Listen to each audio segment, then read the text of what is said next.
देखो आज जो हम टॉपिक पढ़ने जा रहे हैं वो टॉपिक पढ़ रहे हैं जिसमें हमें एक रेशनल नंबर दिया होगा, ठीक है, दिया हुआ है कि without actual division show that the rational number, ठीक है, इज टर्मिनेटिंग और नॉन टर्मिनेटिंग। आपको ये बताना है कि एक रेशनल नंबर जो दिया रहेगा क्वेश्चन के अंदर वो आपको बताना विदाउट एक्चुअल डिवीजन कि वो टर्मिनेटिंग हो या नॉन टर्मिनेटिंग होगा। तो अब सवाल ये है कि आप कैसे इसको शो करें विदाउट एक्चुअल डिवीजन। ऐसे कुछ रूल्स हैं जो आपको ध्यान रखना है कि फर्स्ट रूल क्या है कि आपका जो पी बाई क्यू होगा, जो भी रेशनल नंबर होगा, वो आपका होना चाहिए सिंपलेस्ट फॉर्म में। किस में होना चाहिए? सिंपलेस्ट फॉर्म समझते हो, मतलब स्टैंडर्ड फॉर्म में। क्या होना चाहिए? मतलब उसका हो गया कि उसका जो HCF होगा वो क्या होना चाहिए? 1 होना चाहिए। क्या होना चाहिए? 1। जो भी रेशनल नंबर रहेगा उसका HCF कितना होना चाहिए? 1, ठीक है, और उसके कोई भी फैक्टर नहीं होना चाहिए।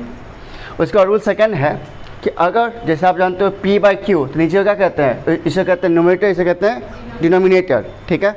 तो जो आपका डिनोमिनेटर होना चाहिए वो आपका होना चाहिए 2 to the power m into the 5 power m के फॉर्म में होना चाहिए। लिखा हो q इक्वल टू, क्या लिखा हुआ है? q equal to 2 to the power m into the 5 power n के फॉर्म में होना चाहिए। अगर इस फॉर्म में अगर आ रहा है तो वो टर्मिनेटिंग होगा, ठीक है। और रूल नंबर 3 लिखा हुआ if q not equal to 2 to the power m into 5 power n, कि अगर फॉर्म में अगर नहीं हो तो क्या कहलाएगा? Non terminating. बहुत ही सिंपल सा रूल है, 2 ही रूल आपको याद रखना है। 3 रूल ऐसे हैं, 2 रूल को आपको दिमाग में बैठाना है कि पी बाई क्यू क्या होना चाहिए?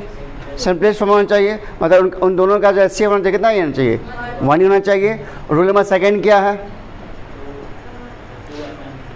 रूल नंबर सेकंड क्या है कि जो आपका जो नीचे का जो डिनोमिनेटर है उसका जो फॉर्म होना चाहिए, क्यू इक्वल क्या होना चाहिए? 2 to the power m into the 5 power n के फॉर्म में होना चाहिए, तभी वो क्या कहलाएगा? टर्मिनेटिंग। और तीसरा रूल है अगर q नॉट इक्वल टू क्या हो, इस फॉर्म में अगर नहीं हो तो कहलाएगा नॉन टर्मिनेटिंग। अब इसको बताते हैं एग्जांपल से, ठीक है। मान लो हमने एक सवाल लिया 17/625 दिया हुआ है, ठीक है। आप लोग लिखोगे नहीं, बंद को लिखना, मतलब समझो उसके बाद लिखोगे। देखो अब बताओ क्या ये दोनों सिंपलेस्ट फॉर्म में है क्या? क्या ये दोनों कट सकता है क्या? नहीं कटेगा। इसका मतलब किस फॉर्म में है? सिंपलेस्ट फॉर्म में। कोई ऐसा नंबर है जो दोनों को काट सके? नहीं है। इसका मतलब क्या हो? ये सिंपलेस्ट फॉर्म में नहीं। अब ना सेकंड क्या करना है कि जो नीचे का जो डिनोमिनेटर है, मतलब ये हो गया P, ये हो गया Q, इस Q का निकालना हमको प्राइम फैक्टराइजेशन। क्या निकालना है? फैक्टराइजेशन। तो आप निकालो 625 का, तो 625 का निकालेंगे तो कितना आएगा? 5 से लग जाएगा। कितने बार में? 125, ठीक है। फिर 5 से लगेगा 25 बार में, फिर 5 से, फिर 5 से, ठीक है। तो बताओ 5 कितने हैं? कितने हैं? 4 है। तो इसको लिख सकते हैं ऐसे, इसको मिटा दें यहाँ पे। चलो इसको मिटा देते पहले।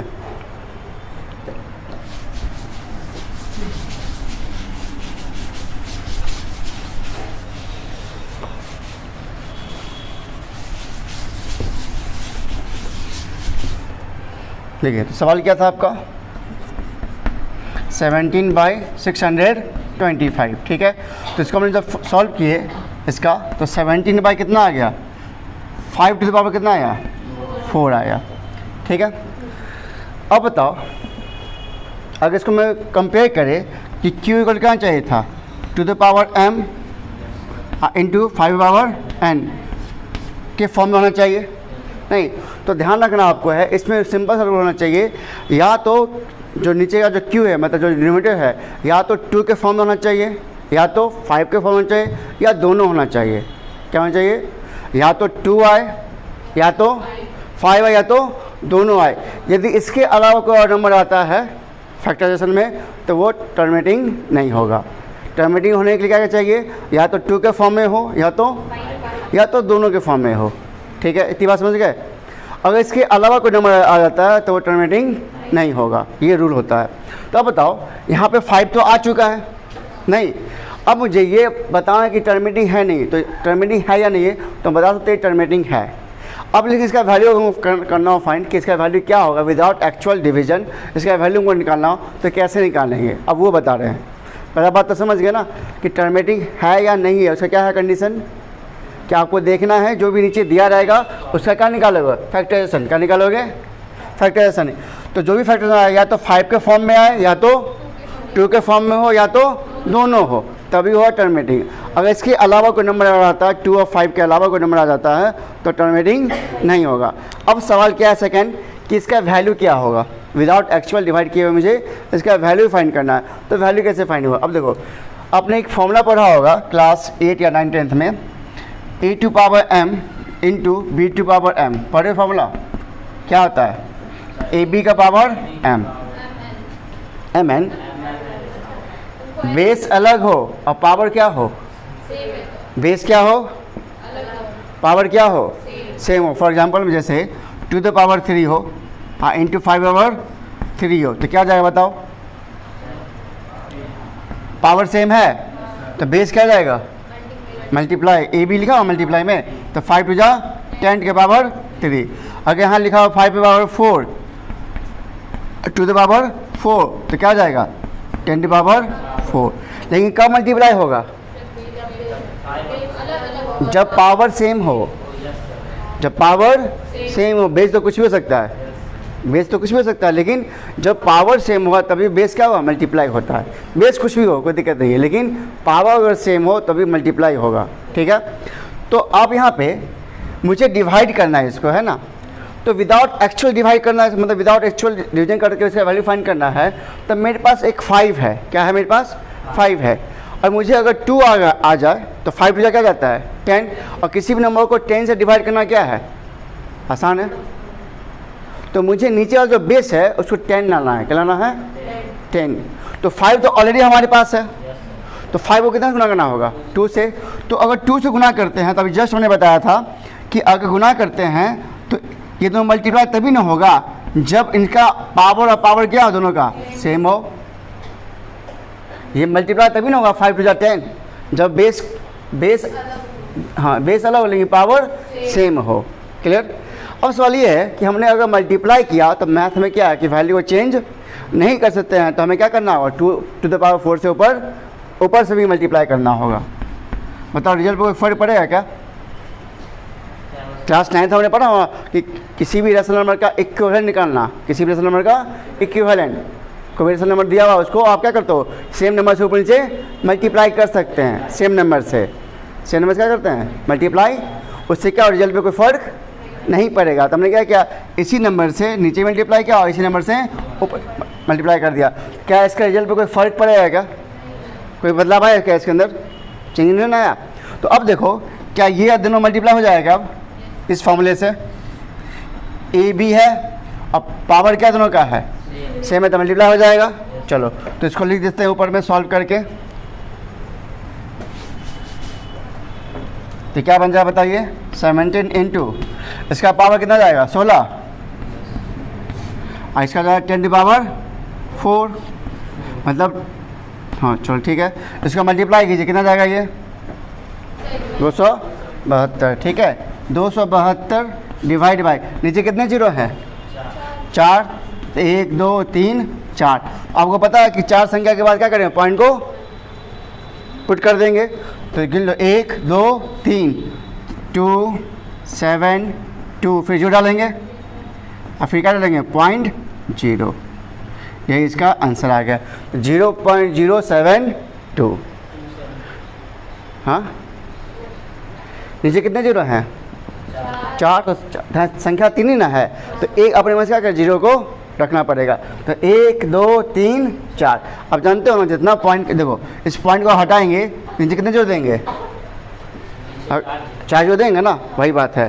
तो संख्या 3 ही है, तो अपने मन से एक 0 को हम लोग ऐड कर लेंगे। फिर से एक बार हम रिकैप कर ले, फिर समझ लो। अभी एक दो और क्वेश्चन बताएंगे, अभी फर्स्ट ही बताएंगे। ठीक है, फिर से समझो क्वेश्चन को। हमने बताया कि किसी भी रेशनल नंबर को अगर हमको फाइंड करना हो कि टर्मिनेटिंग है या नहीं है, तो उसके लिए सबसे पहले मुझे क्या चेक करना है कि वो स्टैंडर्ड फॉर्म में है या नहीं है। सबसे पहले क्या चेक करना होगा मुझे? स्टैंडर्ड फॉर्म में है या नहीं है। स्टैंडर्ड फॉर्म समझते हुए क्या होता है कि दोनों का जो होना चाहिए फैक्टर क्या होना चाहिए? 1 होना चाहिए। उसके बाद मुझे क्या करना है कि जो नीचे का जो डिनोमिनेटर है, नीचे का जो है डिनोमिनेटर, उसको क्या निकालना है? Prime factorisation. क्या निकालना है? अब जो प्राइम फैक्टर आएगा वो क्या होना चाहिए? या तो 2 के फॉर्म में होना चाहिए, या तो 5, या तो दोनों। या तो 2 के फॉर्म में, या तो दोनों। तो वो क्या कहलाएगा? रेशनल नंबर टर्मिनेटिंग होगा। वो क्या होगा? टर्मिनेटिंग रेशनल नंबर होगा। अगर 2 5 के अलावा कोई नंबर आ जाए, 2 5 के अलावा या कोई 2 के साथ कोई नंबर आ जाए या 5 के साथ कोई नंबर आ जाए या उसके अलावा कोई नंबर आ जाए 2 और 5 के अलावा, तो टर्मिनेटिंग नहीं होगा। नाउ अब सवाल ये है कि अगर मान लो कि केवल 5 ही आ रहा है या केवल 2 ही आ रहा है, तो उसको हम विदाउट एक्चुअल डिवीजन किए हुए इसका वैल्यू कैसे फाइंड करेंगे। अब सवाल क्या था कि इसका वैल्यू फाइंड करना, क्या फाइंड करना है, वैल्यू फाइंड करना है। तो अभी हमको आपने एक रूल बताया कि जब बेस डिफरेंट हो और पावर क्या हो, सेम हो, जब बेस क्या हो और पावर क्या हो, सेम हो, तो अभी इसको क्या करते हैं, मल्टीप्लाई कर सकते हैं। क्लियर है। तो हमने एग्जाम्पल भी लिया कि 2 का पावर 3 है, 5 का पावर 3 है, तो बेस अलग है, पावर क्या है, सेम है, तो इतनों को मल्टीप्लाई कर देंगे तो 5 टू जा 10, 10 के फॉर्म में आ गया। जैसे 5 का पावर 4 है, 2 का पावर 4 है, तो यहाँ बेस अलग है लेकिन पावर क्या है, तो बेस मल्टीप्लाई हो गया। तो यहाँ भी अब देखो, जैसे अभी सवाल सॉल्व कर रहे थे, इस सवाल को फिर से हम बता रहे हैं, ठीक है। तो देखो अभी हमने क्या किया था, इस 17 में लिखा हुआ 625 लिखा होता, तो 17 बाई 625 का हमने निकाला फैक्टराइजेशन, तो क्या आया है 5 इंटू 5 इंटू 5 इंटू 5, तो कितने 5 आ गए, 5 पावर 4 आ गए। ठीक है, ये तो आ गए, तो हम बता सकते हैं ये टर्मिनेटिंग है या नहीं है, तो क्या है, टर्मिनेटिंग है। अब मुझे इसका वैल्यू फाइंड करना है, क्या फाइंड करना है, वैल्यू। तो वैल्यू फाइंड करने के लिए मुझे नीचे का बेस क्या करना है, 10 करना है, नीचे का बेस क्या करना है 10। तो 5 को किससे मल्टीप्लाई करेंगे, 2 से, लेकिन 10 तभी ना आएगा जब दोनों का पावर क्या होना चाहिए, सेम होना चाहिए। तो 5 का पावर कितना है, 4 है, तो 2 का पावर कितना होना चाहिए, 4 होना चाहिए। Very good. तो यहाँ 2 का पावर 4 से मल्टीप्लाई कर दो, लेकिन रूल ये कहता है जब हम किसी दशमलव में मल्टीप्लाई करते हैं तो फिर डिवाइड भी करेंगे, क्या करेंगे, डिवाइड भी करेंगे। तो इससे क्या होगा, इससे रिजल्ट पे कोई फ़र्क चेंजिंग नहीं आएगा। समझ गए थी बात। अब हम इसको सॉल्व कर लेंगे। तो 17 इंटू 2 to the power 4 कितना है वैल्यू 16, और इसको जब सॉल्व करेंगे कितना 5 टू जा 10, 10 टू पावर, यहाँ 4 जो है ऑलरेडी लिख दो, ठीक है, 4 जो होगा 1 2 3 4, तो इसको मल्टीप्लाई कर लो, तो मल्टीप्लाई कर कितना लगेगा वैल्यू 2, मल्टीप्लाई सही है ना आप लोग का, ठीक है, आप लोग मिला लोगे मल्टीप्लाई जो भी हो। नीचे देखो, नीचे कितने जीरो हैं, नीचे कितने जीरो हैं 4, और संख्या ऊपर कितना है, तो एक जो हम इसमें ऐड कर लेंगे तो क्या हो जाएगा 0.0272, ये वैल्यू हो गया। चलो पहले आपको हम फर्स्ट वाला बता रहे, ठीक है। तो फर्स्ट वाला क्या दिया आपको, इधर हम बना रहे, ठीक है। तो 13 बाई इसका क्या निकालना है हमको 3125।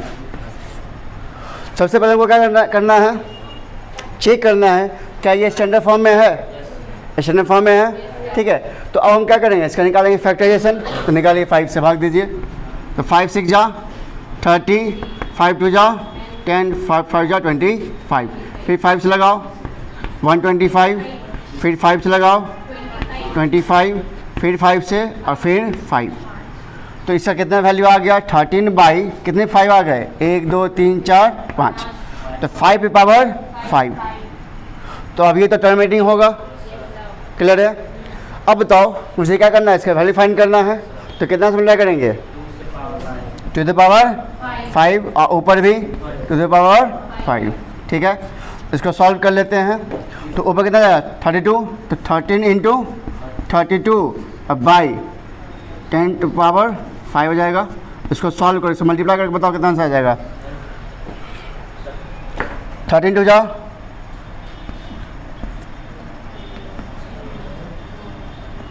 416 बाई 1 2 3 4 5, नीचे कितने जीरो हैं 5 जीरो हैं। इसको सॉल्व करोगे तो क्या आ जाएगा 0.00416, 1 2 3 4 5, तो यही इसका आंसर आ गया 0.00416। ये हुआ विदाउट एक्चुअल, क्या हुआ विदाउट एक्चुअल डिवीजन। क्या हमने डिवाइड कहीं भी किया, कहीं भी डिवाइड नहीं किए हैं, ठीक है। केवल हमने क्या किया, रूल को अप्लाई किया, रूल को फॉलो किया।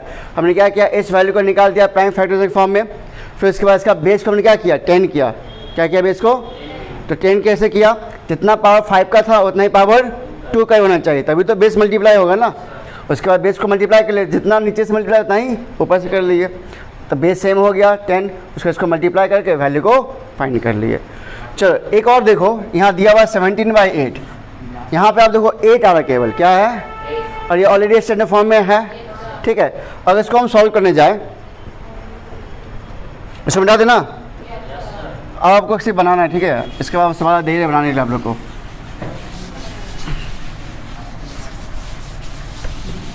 देखिए 17/8 दिया हुआ है, ठीक है। नीचे 8 है, तो 8 का अगर निकालेंगे फैक्टर तो क्या जाएगा 2 द पावर 4, फिर 2 और ये 2। ये आप लोगों को समझाने के लिए बता रहे हैं, ठीक है। तो कितने 2 आ गए, 1 2 3, तो 17/2 द पावर कितना 3। अब यहाँ पे कौन कम हो रहा है, 5 चाहिए, है ना। यहाँ पे 2 आ रहा है, 2 का पावर 3 आ रहा है, लेकिन 5 नहीं है, तो 5 से मल्टीप्लाई करें, क्योंकि मुझे नीचे का बेस कितना करना है 10 करना है। और 10 तभी ना आएगा जब दोनों का पावर भी सेम हो। अब बेस 2 और 5 होना चाहिए, बेस क्या चाहिए 5 और पावर सेम होना चाहिए। तो यहाँ कितना जाएगा 5/3। इसको सॉल्व करो तो कितना जाएगा ये 17 इंटू 125 अब बाई 10 की पावर कितना 3। इसको मल्टीप्लाई करो, 17 5 जा हाथ में 8, 30 8,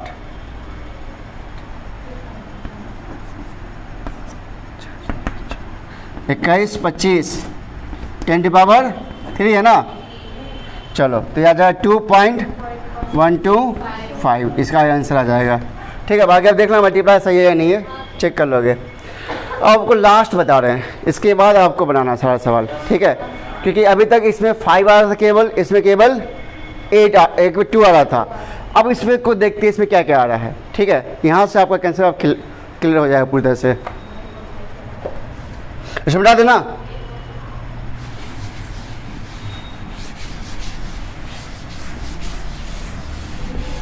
देखो सबसे पहले चेक करो क्या ये स्टैंडर्ड फॉर्म में है क्या, नहीं ना है, ये कट सकता है। तो बताओ क्या आ जाएगा ये, इसे 5 से काट सकते हैं, 5 3 जा 5 से काट रहे हैं, और 5 से काटेंगे कितना हो जाएगा 5 3 जा 15, ठीक है 320 आ गया। 5 से 5 जा 15 और 5 से काटे तो 5 3 जा 15, 1 जो 5 जा 10। अब नीचे कितना आ गया है 320, तो 320 का निकालते हैं फैक्टराइजेशन।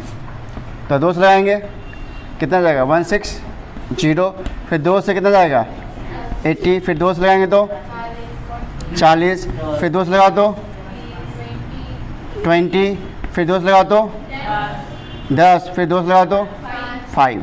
अब इसमें देखो 2 और 5 आ रहा है, क्या आ रहा है 5, 2 कितने हैं 6, तो 3/2 द पावर 6, और 5 कितना है 1 है। अब बताओ क्या करना होगा मुझे,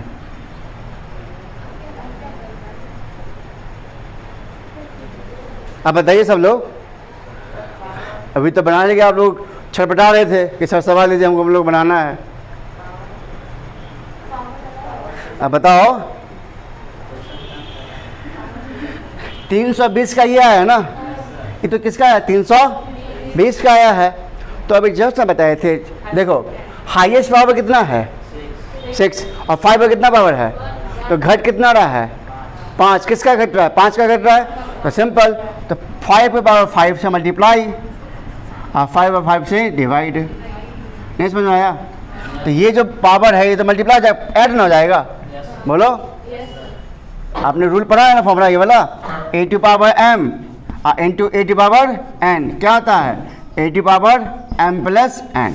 जब बेस सेम हो, जब बेस और बीच में क्या हो तो पावर क्या होता है ऐड, पावर क्या होता है ऐड। तो देखो बेस सेम है, बीच में मल्टीप्लाई है, तो ये पावर क्या जाएगा ऐड। तो 5 + 1 कितना जाएगा 6। तो देखो 5 का पावर कितना हो गया 6, और 2 का पावर कितना है।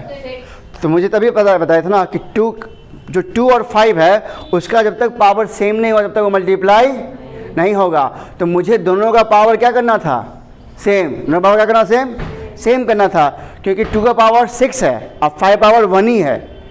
2 का पावर कितना था 6 और 5 का पावर कितना था 1। तो इन दोनों को सेम हमें करना था, इनके पावर को सेम करना था। तो हाईएस्ट पावर जिसका है उसको ना करके जिसका पावर कम हो रहा है उसको उतना से क्या करना मल्टीप्लाई करना था। तो 5 पे पावर 5 से मल्टीप्लाई किए, 5 पावर से 5 से डिवाइड कर दिए। तो ये कितना जाएगा बताओ तो, 5 को 5 से गुणा करें तो कितना जाएगा 3125 और गुणे 3 करो। हाँ इंटू 3 कर दो।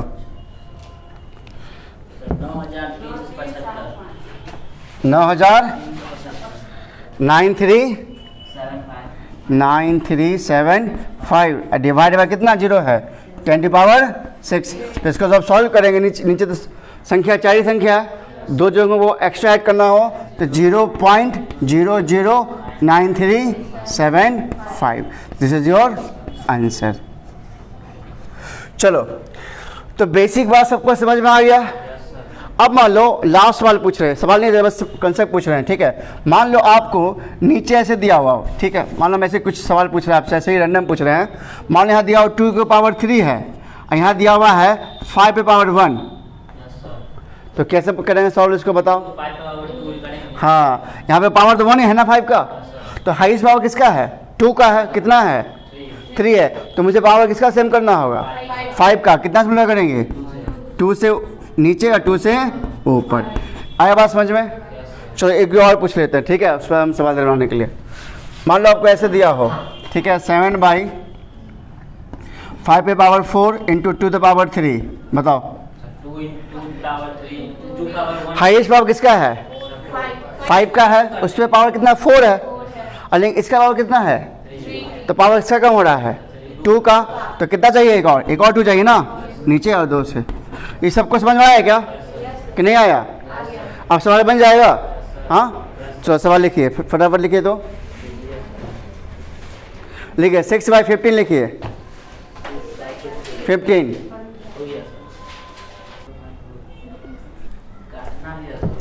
हाँ वेरी गुड। सबसे पहले क्या चेक करना है स्टैंडर्ड फॉर्म, 3 रूल तो पढ़ना है। हाँ तो इसको कटेगा कितना सही है 3 2 जा 6 और फिर कट कितना जाएगा 5 और नीचे कितना आ रहा है 5 आ रहा है, केवल 2 से मल्टीप्लाई करना होगा, 2 से नीचे सॉरी 2 से नीचे और 2 से ऊपर, 2 2 जा 4 और 5 2 जा 10, तो 0.4। आपने कहीं भी डिवाइड नहीं किया। और कुछ बच्चे क्या गलती कर रहे होंगे डायरेक्ट इसका निकालेंगे फैक्टराइजेशन, कुछ बच्चे जरूर किए होंगे ऐसा गलती, किए थे ऐसा गलती। अब से बन रहा कोमल, लगता है तुम समझ ही रहे हो थोड़ा थोड़ा। इसमें अब थोड़ा सा क्या समझ में आ रहा है, हमको नहीं समझ में आ रहा है, किसको इसको थोड़ा सा समझ में आ रहा है। ये ऐसा कोई मैथ तो नहीं है, कोई ऐसा चैप्टर हार्ड चैप्टर, केवल सिंपल सा कैलकुलेशन है। सिंपल क्या है इसमें कैलकुलेशन। चलो एक और सवाल लेते हैं, ठीक है, लिखिए 35/50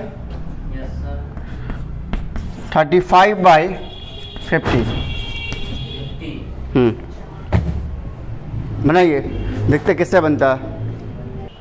कोई नहीं, देखो यहाँ पे यहाँ क्या दिया हुआ है, लास्ट में बताएंगे, इसके बाद नहीं बताने वाले हैं। ये लड़का विशाल 35 में कितना है 50 है। सबसे पहले इसको क्या करना था बताओ, तो कितना से काटे आपने 7 से, 7 5 जा 7 से कटे दोनों 5 से, 5 7 जा और 5 10 जा।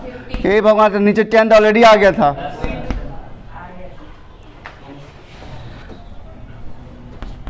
(77/210) 77/210, तो इसको 11 से काट देंगे या 7 से, 7 से कट जाए नहीं, तो कितना जाएगा ये 11/30। तो ये आपका क्या जाएगा नॉन टर्मिनेटिंग, कि यहाँ पे आ गया 5 × 6 और 6 आ गया 2 × 3, तो 2 × 3 आ गया। अगर इसका हम चेक करें तो 11 × 5 × 2 × 3, तो हमने क्या बताया था कि जिसका नीचे का जो डिनोमिनेटर है वो 2 और 5 होना चाहिए, क्या चाहिए, और 2 और 5 का कोई और नंबर अगर आ गया तो हो जाएगा नॉन टर्मिनेटिंग। क्लियर है, इसी भी नॉन टर्मिनेटिंग। और देखो इसको हम काटेंगे 6 से, तो 6/11 ये भी 11 आ जाएगा, और ये भी कितना आ जाएगा 30, तो 11/30 ये भी क्या जाएगा नॉन टर्मिनेटिंग, सेम वैल्यू आ गया। इसको हम सॉल्व करेंगे तो नीचे दिया हो कितना 455, तो 450 सॉल्व करते हैं तो वैल्यू कितना जाएगा 5 से लगाएंगे, 5 9 40, हाँ, और 7। तो इसमें 5, 13 और 7 आ रहा है, तो वो भी क्या कहलाएगा, नॉन टर्मिनेटिंग, क्योंकि 2 और 5 ही आना चाहिए टर्मिनेटिंग के लिए। 2 और 5 के अलावा कोई भी नंबर आएगा तो वो नॉन टर्मिनेटिंग। अब इसमें कोई कन्फ्यूजन किसी को, सवाल बन जाएगा सबसे। चलो अब चलते हैं प्रूफ। एक लेमा दिया हुआ है, एक कंसेप्ट है, कंसेप्ट दिया हुआ है कि let p be a prime number. P क्या है, हमारा एक प्राइम नंबर है, and a be a positive integer, और ए हमारा क्या है, पॉजिटिव इंटीजर है, ठीक है। एक पी हमारा प्राइम नंबर है और ए हमारा क्या है, एक पॉजिटिव इंटीजर है। If P divides A square, यदि पी ए स्क्वायर को डिवाइड कर रहा है देन पी डिवाइड्स ए, ठीक है। अब क्या है इसको समझते हैं। देखो मान लो जैसे 3 है, ठीक, तो 3 कैसा नंबर है, एक प्राइम नंबर है। अंतर प्राइम नंबर क्या होता है, जो एक और खुद से डिवाइड हो। तो 3 क्या है, प्राइम नंबर है। 3 क्या 9, अगर हम लिखे 9 तो 9 किसका स्क्वायर है, 3। तो बताओ 3 इसको डिवाइड कर सकता है, मतलब 3 9 को डिवाइड कर सकता है। तो 3 9 को डिवाइड कर सकता है, तो 3 3 को डिवाइड कर सकता है, नहीं है, ये 3 का ना स्क्वायर है, 9 किसका स्क्वायर है, 3 का ही। तो 3 क्या कर सकता है, 3 को भी डिवाइड कर सकता है। क्लियर। अगर 3 3 स्क्वायर को डिवाइड कर सकता है तो 3 3 को भी डिवाइड कर सकता है। ये लिखा हुआ है कि P अगर ए स्क्वायर को डिवाइड कर सकता है तो P ए को भी डिवाइड कर सकता है। नहीं समझे, फिर समझ लो। हमने बताया कि P एक ऐसा नंबर होना चाहिए, एक प्राइम नंबर होना चाहिए, और ए हमारा एक पॉजिटिव इंटीजर होना चाहिए, ठीक है। अब ये कह रहा है कि यदि P ए स्क्वायर को डिवाइड कर रहा है, P क्या कर रहा है, लिखा कि P डिवाइड्स ए स्क्वायर। देखो तो P ए स्क्वायर है ना, ए स्क्वायर हुआ, तो हमारे यहाँ पे जो 3 हो क्या है, ए स्क्वायर हो गया। तो ए स्क्वायर को डिवाइड कर रहा है ये, नहीं, ओके। तो ये इसको डिवाइड कर रहा है, तो क्या ये 3 इस 3 को डिवाइड कर सकता है ना। जब ए स्क्वायर डिवाइड कर सकता है तो ए को भी डिवाइड करेगा। नहीं समझे। जैसे 5 किसको डिवाइड कर सकता है, 25 को, तो 5 को भी डिवाइड कर सकता है। क्लियर। 7 तो 7 को डिवाइड कर सकता है। क्लियर। इतनी बात सबको सुना। इसी कंसेप्ट को हम लोग अब यूज करेंगे जहाँ पे हम लोग जा रहे हैं प्रूफ करने के, proof that √3 is irrational number या √2 इज इरेशनल नंबर। इस तरह जितने भी क्वेश्चन आ सकते हैं, नहीं उस तरह क्वेश्चन हम लोग कैसे उसको प्रूफ करके दिखाएंगे, अब वही हम लोग उस पर डिस्कस करेंगे, ठीक है। चलो, proof that √3 is irrational number.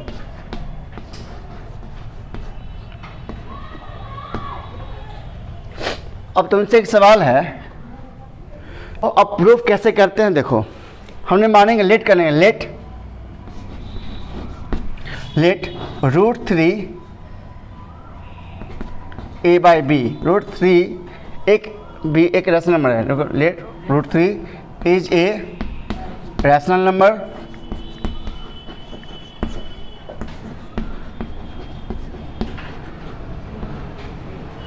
ठीक है। और यहाँ पे एक और चीज़ मान रहे हैं कि इसका जो a और b का जो कॉमन फैक्टर वो क्या है, एक के अलावा नहीं है, एक के अलावा कोई नंबर नहीं है। Which have no common factor other than 1, which have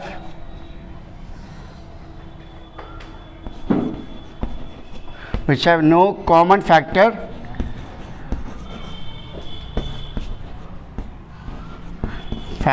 other than 1।